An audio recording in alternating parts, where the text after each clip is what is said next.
శ్రీ అక్కిరాజు రమాపతిరావు మంజుశ్రీ గారు కూర్చిన ప్రసిద్ధ రచయితల ప్రశస్త వ్యాస సంపుటి సాహితీ వైజయంతి 10వ భాగం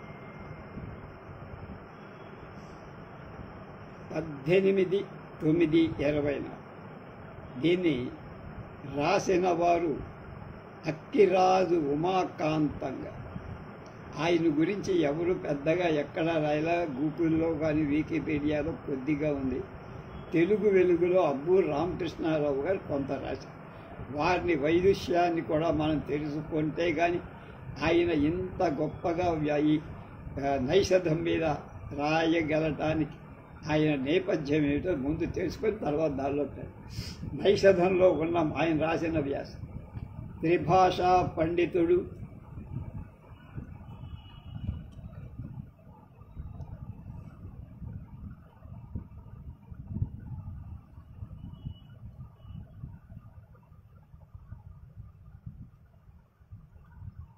మహావిమర్శకుడు, నవద్వీప విద్యార్థి, ప్రెసిడెన్సీలో మెడ్రాస్ ప్రెసిడెన్సీలో తెలుగు లెక్చరర్ వావికోలం సుబ్బారావు గారి తర్వాత ఈయన లెక్చరర్, త్రిలింగ సంపాదకుడు అయిన అక్కిరాజు ఉమాకాంతం. ఆయన 1889లో పుట్టి 42లో చనిపోయారు. 40 ఏళ్ళు కూడా బతకల. తెలుగు, సంస్కృతం మరి ఆంగ్ల భాషల్లో తెలుగులో సాహిత్య విమర్శ యొక్క ప్రతిభావంతమైన రచయిత. 1914లో వావికొలను సుబ్బారావు గారు ప్రారంభించిన త్రిలింగ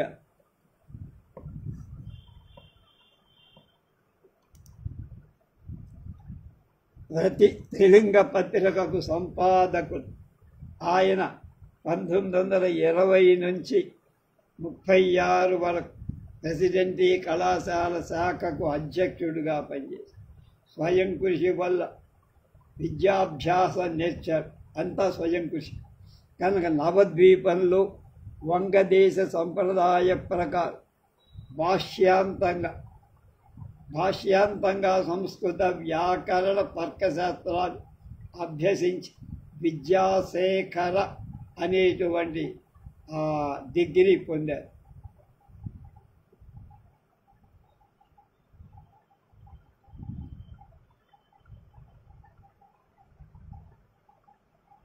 వంగ సాహిత్య అధ్యయనం క్షుణ్ణంగా చేసి ఆ జ్ఞానంతో తెలుగు సాహిత్య విమర్శ చేశారు.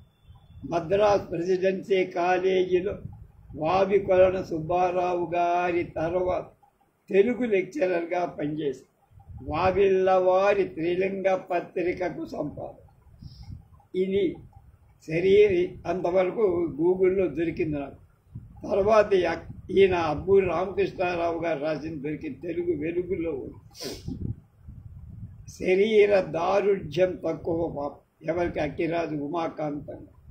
40 ఏళ్ళు నిండక ముందే జీవిత యాత్ర సాగించి త్రిలింగ పత్రికలో టిప్పు సుల్తాన్ నవల రాశారు. పల్నాటి వీరగాథలు కథలుగా, షేక్స్పియర్ నాటక కథలు మంచి శైలిలో రాశారు. పల్నాటి వీర చరిత్రలో పల్నాటి వీరగాథల గురించి ఉమాకాంతం గారు రాసిన పీఠిక, అలంకార శాస్త్రానికి సంబంధించిన రసమీమాంస, ఆంధ్ర చంద్రాలోక వివరణ, సంస్కృత వ్యాకరణ ప్రదీపాని ఆంధ్ర వివరణ, పాణినీయం, నైషధ తత్వ జిజ్ఞాస, అదే మనం చేస్తున్నాం ఇప్పుడు. జిజ్ఞాస, తెలుగు దేశంలోని చండాలు అత్యంత విలువైన వ్యాసాలుగా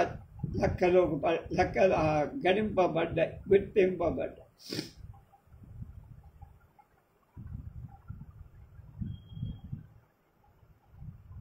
వృత్తి సహితంగా రాయదలచుకొనిన కొని ప్రారంభించిన భాషా వ్యాకరణ పూర్తి చేయకుండానే చనిపోయారు. వీరు వ్రాసిన వాంగ్మయ దర్శనం అత్యంత విలువ. దానిలో ఈనాటి కవిత్వంకు తప్ప మిగిలిన భాగాలకు ఆయన ఈ వివృత్తి రాయకుండానే మరణించడం ఆంధ్రదేశం దురదృష్టం. ఈనాటి కవిత్వంలో కవుల దోషాలని ఎక్కువగా ఎత్తి చూపించారు, కానీ గుణాలను గణన చేయకపోవటం వల్ల ఆధునిక కవులకు రమాకాంతం గారి మీద కొంచెం వైముఖ్యం ఏర్పడి ఉండొచ్చు. వీరు చేసిన ఆ ఆక్షేపణలకు ఈనాటికి ఈ నవ కవులు లేక ఆధునిక కవుల నుంచి సమాధానం ఇంతవరకు రాలేదని ఆనాడు అబ్బూరి రామకృష్ణారావు గారు చేశారు. విద్యాశేఖరులైనటువంటి శ్రీ అక్కిరాజు రమాకాంతంగా 1889లో జన్మించి 1932లో మరణించారు. వారు ఎలా ఉంటారో కూడా మనకి తెలియదు కనుక అందులో బొమ్మ దొరికింది నాకు.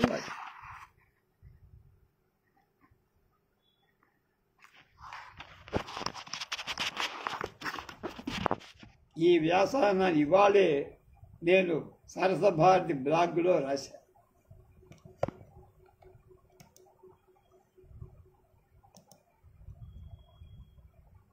నైషధాన్ని హర్షుడు, శ్రీహర్షుడు చాలా దారుణంగా బజారు కిందకి తీసుకొచ్చేశాడు. చాలా నీచంగా తీసుకొచ్చాడని పాపం ఆయన బాధపడి కామ సముద్రాన్ని దాటించింది ఆ దమయంతి అన్నాడు. తాన్ తృతీయ పురుషార్థ ధర్మ అర్ధ కామ కనుక ధర్మం చెప్పలా, వాడు తృతీయ పురుషార్థమైన కామాన్ని చెప్పి తాన్ తృతీయ పురుషార్థమా అరిదే పారలంభం నా అవతరీ మరీ మరత్. కామ సముద్రాన్ని దాటించింది ఈ దమయంతి అన్నాడు నరుడు.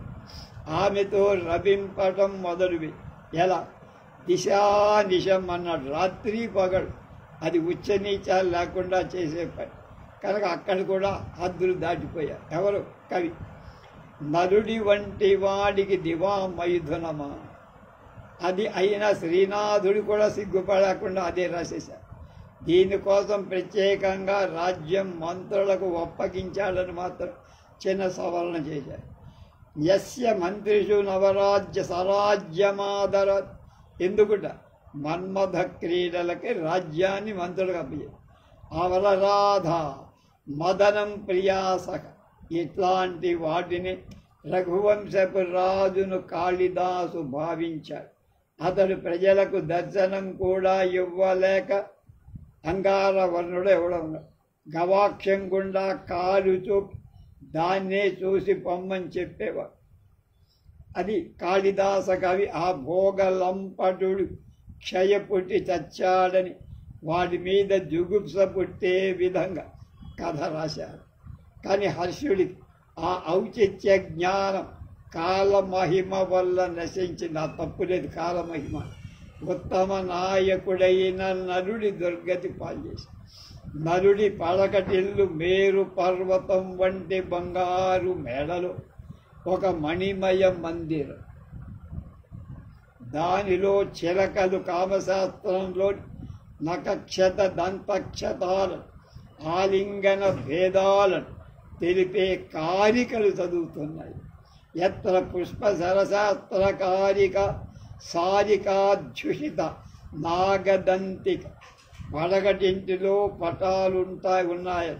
ఒక పక్క ఇంద్రుడు అహల్యతో వ్యభిచరించే పటం పెట్టుకున్నట్టు వాడి శృంగారం ఎంత పరాకాష్ఠలో ఉందో, ఎంత నైశ్యంగా ఉందో. పారదారిక విలాస సాగరం దేవభర్తృదటంకి భిత్తు. మరొక వైపున తారాశశాంకుల అభినయం, గురుద్రోహం తారాశశాంకమని. గౌరభాను గురుభామినీర్మదోద్వృత్త భావమితి వృత్తమాశ్రిత. ఇంకొక పక్క తపస్యాలురైన ఋషులు కూడా అప్సరసల కుచాలను పట్టుకొని ఉన్న పటాలు. వేరొక పక్క శ్రీకృష్ణుడికి నలుడికి కాల సంఘర్షణ దోషం సంభవించిందా ఏమి? ఆ భోగ విలాసాలు, ఆ రతిక్రీడలు, ఆ కామోద్దీపన అతనికి కావాల్సి వచ్చాయి కనుక వాటిని నలుడికి అతడు సమర్పించాడు. దమయంతి పడకటింటిని వ్యభిచారపు ప్రతిమలతో నింపిన శ్రీకృష్ణుని మనస్తత్వం ఆ కాల మహిమను చెబుతోందంటున్నాడు. పాప ఆయన ఏం తిట్టట్ల. శయనానికి ఎక్కే వరకు ఉండైనా మర్యాద వెళ్ళడా అనేది. వాళ్ళిద్దరూ పాన్పు మీద ఎక్కారు. ఇక హర్షుడు ఎలా ఉన్నాడు అప్పటి విధంగా అతడు చెప్పాడు. వాటిని క్లుప్తంగా చెబుతా. స్తనగ్రహణం, అస్పృశ సతదురోజచోరకౌ. ఈ స్తనగ్రహణంలో పీడనంలో అనేక విధాలు చెప్పారు. ఆమె కుచాలను చేతిలో కప్పటం, వాటిని తీసేసి పట్టుకోవడం, ఇటువంటి లీలలు ఉన్నాయి. అలాగే నలుడు ఇలాంటి పనులు చేశాడా లేదా అని విచారణ కాదు. నలుడు చేశాడు లేదు హర్షుడు తెలియదు, హర్షుడు కూడా నాకు తెలియదు అంటున్నారు ఉమాకాంత్. కానీ ఉత్తమ ప్రకృతులని మనం అనుకుంటే నలుడి దమయంతికి ఇలాంటి చేష్టలు కవి వర్ణించడం అనుచితం అని నేను చెబుతున్నా. అవును సరే, ఎవ్వడూ దీన్ని ఎత్తుకోవాలా ఉమాకాంతంగా తప్ప నాకు తెలుసు. వ్యాస నలుడు ఉత్తమ ప్రకృతియే కానీ శ్రీహర్షుడు నలుడు వేరు. అతనికి ఆ చేష్టలు సరిపోవంటారా అనటం నాకు ఇష్టాపతి.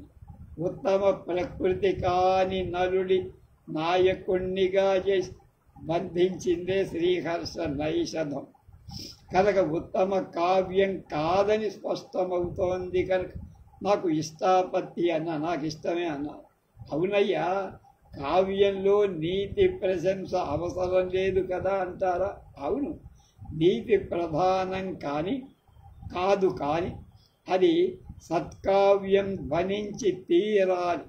సత్కావ్యంలో నీరు అండర్ కరెంట్గా ఉండాల్సి.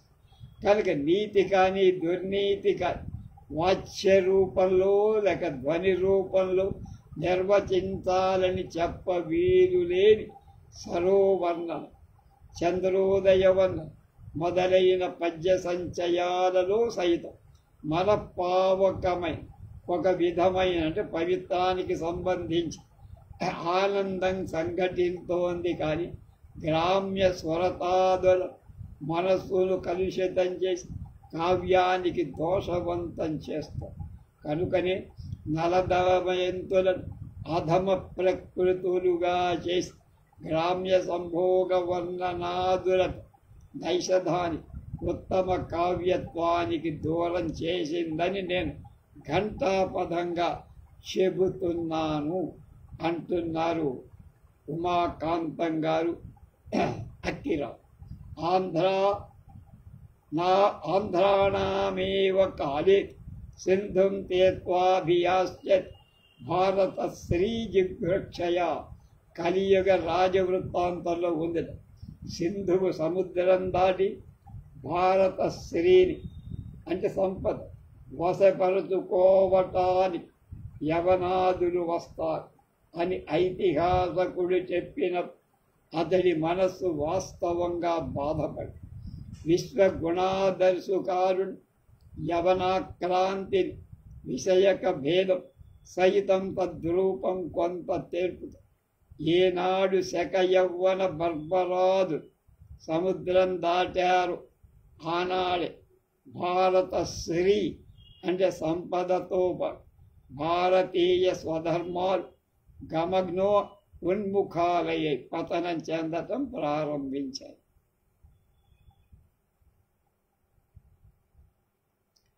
భారతవర్షం మ్లేచ్ఛాక్రాంతమైన కొద్ది భారతీయుల ఆచారాలు, సంప్రదాయాలు, కవితలు, గానాలు అన్నీ కలుషితాలైపోయి కాదుచ్చాయి కూడా. భారతీయుల దృక్పథమే పైనుంచి కిందకి అధోముఖం అయిపోయి ఆ విదేశీయుల భోగపరాయణత్వం, విషయలోలతం కావులు కమ్మినట్లుగా వ్యాప్తమై ఆ కాలంలో కవిత్వం కలుషితమై భావసీమల నుండి దిగి బాహుమూలాల్లో చేరింది. అద్భుతమైన మాట. దిగులుతున్న ఆ సమయంలో శ్రీహర్షుడు కావ్యకరణానికి పూనుకొని కలుషిత కావ్యంగా రచించాల్సిన వాడయ్యాడు. శృంగారామృత సీతగౌ కవికులా దృష్టాధ్వం పాంధే ఏ మహాకవిభి అస్య వీక్షిత పాంసురాభిరపేయేన శిక్షిత.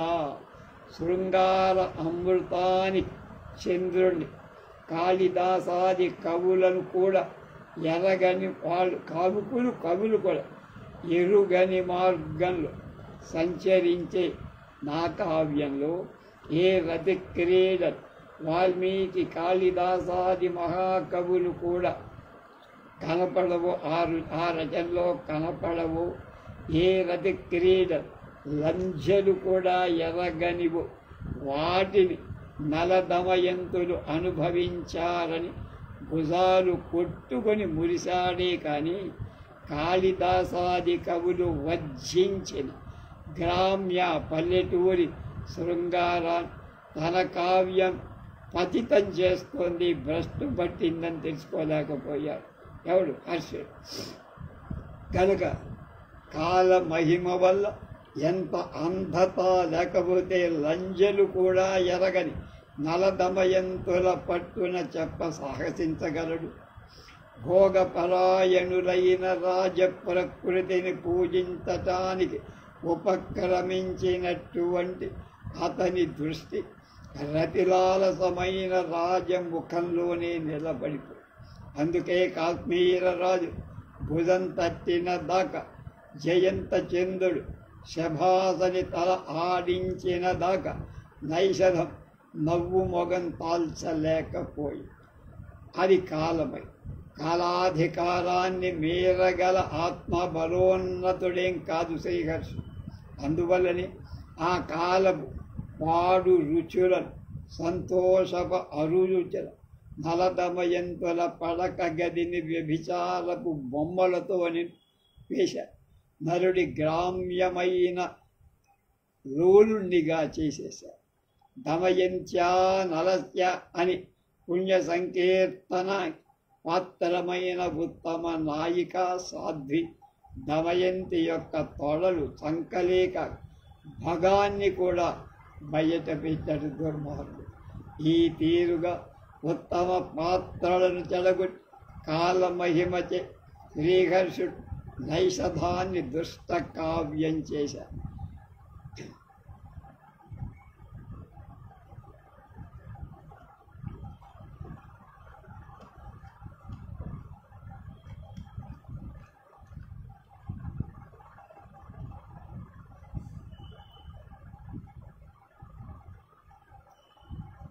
లక్ష్యంలో ఏమాత్రం ఆలోచించకుండా చేసినా అది దోషమవుతుందని ప్రస్తావన ముగించి ఈ రకంగా శృంగారం పతనమైపోయింది. నిజంగా కరుణం తర్వాత శృంగారమంత మధురమైన రసం లేదు. లోక ప్రవృత్తికి హేతుభూతమైన శృంగారం ఎలా మధురం కాకుండా ఉంటుంది? మొట్టమొదట మహాకవి వాల్మీకి పవిత్ర వదనం నుండి వెలువడిన ఆ పావన పదాలను కరుణ శృంగారం ఇమిడి పారవశ్యానికి మానిషాదపదిస్తాం అగమత్ శాశ్వతీ సమా యత్క్రౌంచ మిథునాదేకం అవధి కామమోహిత రై నిషాద కామమోహితమైన క్రౌంచ మిథునలు ఒకదాన్ని చంపావురా అన్నాడు వాల్మీకి. శృంగార పరతంత్రమైన ఆ క్రౌంచ మిథునం ఆ నిర్మల చిత్తుని హృదయాన్ని అమృతమయం చేసింది. అప్పుడు సంభవించిన ఆ వియోగం ఆ నిర్మల చిత్తుని హృదయాన్ని ద్రవింపచేసి ఈ రెంటిది సమ్మేళనం హృదయం నుండి కవితను వెలువడింపచేసి. అందుకే ఆనందవర్ధనాచార్యుడు క్రౌంచద్వయం వియోగోత్తం శోక శ్లోకత్వమాగత. వాల్మీకి సీతారాముల సంయోగ వియోగ, కాళిదాస పార్వతీ పరమేశ్వర సంయోగ వియోగ, యక్ష తత్సతీ వియోగం, మేఘ సందేశం, భవభూతి సీతారామ వియోగ, వియోగ సంయోగ శృంగారాలు పావన మాధుర్యం. లోకంలో ఆనంద పారవశ్యాన్ని ముంచేసి శృంగార ఏవ మధుర పరః ప్రహ్లాదనో రస, శృంగారే విప్రలంభాభ్యే కరుణే చ ప్రకర్షవత్ అని ఆనందవర్ధనుడు ఈ ఆనందాన్ని ఆరాధించారు. అలాంటి పవిత్రమైన శృంగారం ఏ రకంగా విషయలోలురైన యవన రాజుల ఆక్రమణ తర్వాత పతితమైందో, ఆక్రమణ తర్వాత పతితమైందో దిగజారింది. పతితమైన ఈ శృంగారం ఆ పతిత కాలంలో ఆవిర్భవించింది. శ్రీహర్షుడి నైషధంలో సర్వ లక్షణాలతో అందులో వెలసి. కావ్యం అనేది ఆ కాలంలో దేశాలలో ఉన్న సంప్రదాయ ఆచారాలు, ప్రజల ధర్మార్థ కామాల పరిణామాలు, రాజ్య వ్యవస్థలు, వీటన్నిటి చేత శబలితమైన ఒక సృష్టి కానీ ఏ సంబంధం లేకుండా కవి నోటి నుండి ఆకస్మికంగా ఊడిపడే పదార్థ విశేషం కాదు. అన్ని కాలాల అన్ని దేశాల వర్తించే భావాలు కావ్యంలో ఉన్న అవి కూడా దేశకాలాల చేత శబలితం అవుతాయి. ఏకదృష్టితో ఎగుస్తూ ఆకాశసీమల విహరించే పతగం పక్షి కూడా ప్రథమాశ్రయమైన భూమి యొక్క సంబంధాన్ని వదలజాల గురుత్వ లఘుత్వాదులచి పరివృత్తమై ఉంటుంది. కనుక ఎక్కడికి వెళ్ళినా పక్షి తిరిగి గూటికి రావాలి. కనుక నువ్వు ఎన్ని చదువుకున్నా నీ బేస్ నీ మాతృభాష మీద ఉండాలని విశ్వనాథ మొదలైన వాళ్ళు చెప్పింది అదే. దీంతో కవి నుండి దేశకాల తత్వాలు ఆత్యంతం ఏనాటికి నివృత్తాలు కావని చెబుతున్నా అన్నారు ఉమాకాంతం. నైషధంలోని హంస సందేశం అనట కంటే హంస ఉపదేశం అనటం యథార్థం అంటున్నారు. కానీ ఇవన్నీ ఈ హర్షుడు పట్టించుకోదా. ఒక పక్కన ఆ కాలపు తర్కాలు, మరొక వైపున రాజభోగుల రతిక్రీడ, మరొక పక్కన విషయ ఉన్మత్తుల విభవ విలాసాలు మాత్రం ఆవరించి కళ్ళ ఎదట నిలబడ్డాయని ఆడించారు. ఆ కాల మహిమ, ఆ కాలంలో నైషధమే ప్రౌఢ కావ్యమని మహాకావ్యమని పేరు. ఇవాళకి నైషధం ఆ గణనతోనే ఉంది.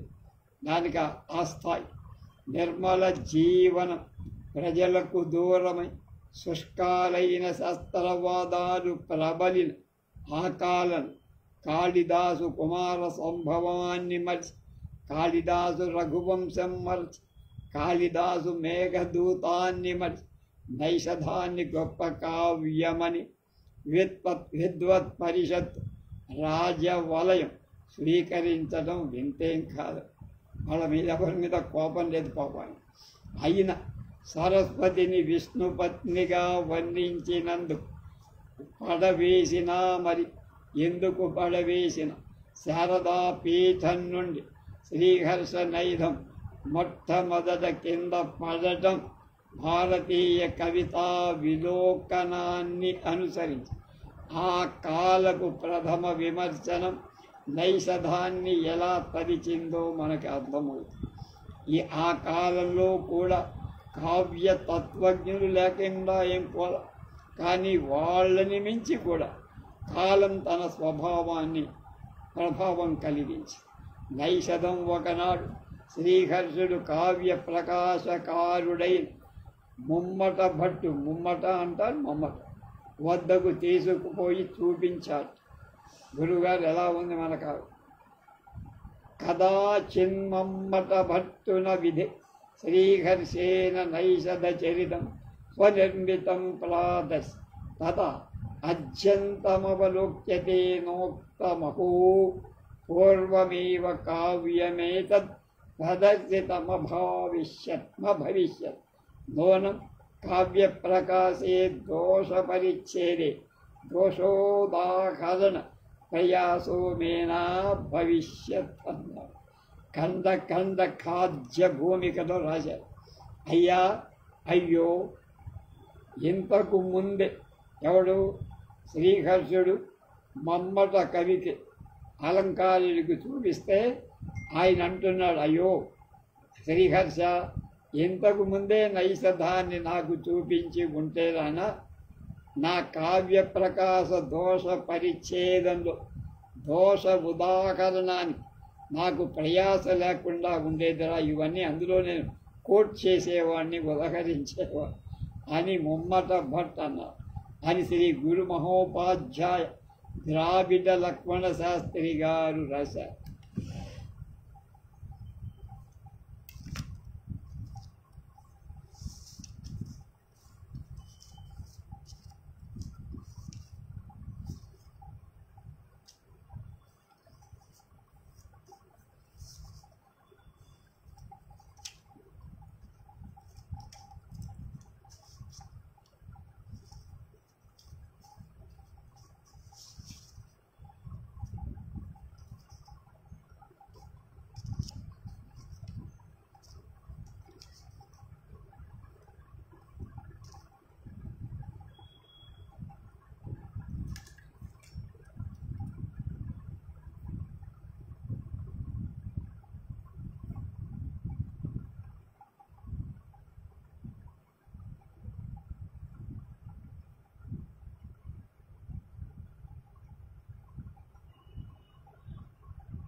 ఒక్క మాట మాత్రం చెప్పగా ఈ విమర్శను ముగించనంటున్నారు. ఎవరు? అక్కిరాజు ఉమాకాంతం. సర్వశాస్త్రాలు దాసభూతాలై పాదాల వద్ద నిల్చుండి కావ్య సౌధానికి క్రమ సామగ్రిని అందియ చేసిన ఇంతటి శక్తివంతుడు మళ్ళీ తిరిగి రాల. 22 సర్గల గొప్ప కావ్యాన్ని నిర్మించిన ఎక్కడైనా ఒక పొల్లు మాట, ఒక వ్యర్థమైన తూచాక, ఒక సప్పిడి పదంగా ప్రయోగించక రచన చేసి ఇతని శక్తి వాస్తవంగా చేసిన ఇతని శక్తి నిజంగా నాకు ఆశ్చర్యం కలిగించి వృషా విషాదాభినయాదయం క్వచిత్ అహో సర్వభిర్మహిమ హిమాగమి విభావరీ బిర్భిభలాం బభూవరే ఖనీఖలీమ కదా